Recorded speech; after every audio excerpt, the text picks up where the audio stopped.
Judim Hub kanaliga xush kelibsiz. Bu yerda siz avtomobillar haqida eng so'nggi sharhlar, yangiliklar va yaqin orada chiqadigan modellarga oid to'liq ma'lumotlarga ega bo'lasiz.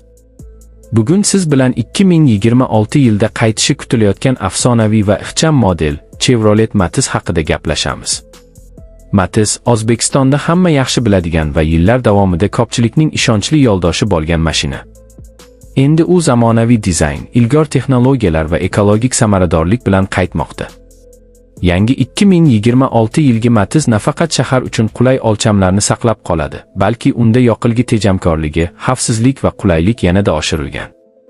Kompakt dizayni uni tor ko'chalarda va gavjum joylarda boshqarishni osonlashtiradi. Shu bilan birga saloni ichida haydovchi va yo'lovchilar uchun kenglikni ta'minlaydi.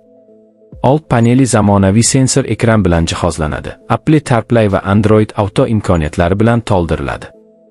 Dvigateli esa kichik, lekin samarali.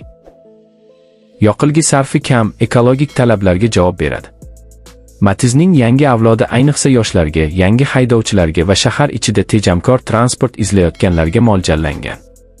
Uning arzon narxi, xizmat ko'rsatishdagi qulayligi va ehtiyot qismlarining keng mavjudligi uni yana bir bor bozorning sevimli modeli qiladi. Chevrolet bu safar ham Matizni sodda, arzon va ishonchli tutishga harakat qilmoqda, biroq bu safar zamon bilan hamqadamlikni ham unutmagan. Agar siz ixcham, zamonaviy va ishonchli avtomobil izlayotgan bo'lsangiz, 2026 yilgi Chevrolet Matiz siz kutgan model bo'lishi mumkin.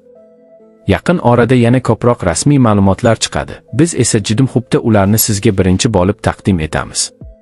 Agar video sizga yoqqan bo'lsa, Judim Hub kanaliga obuna bo'ling, videoga like bosing va do'stlaringiz bilan ulashing. Rahmat.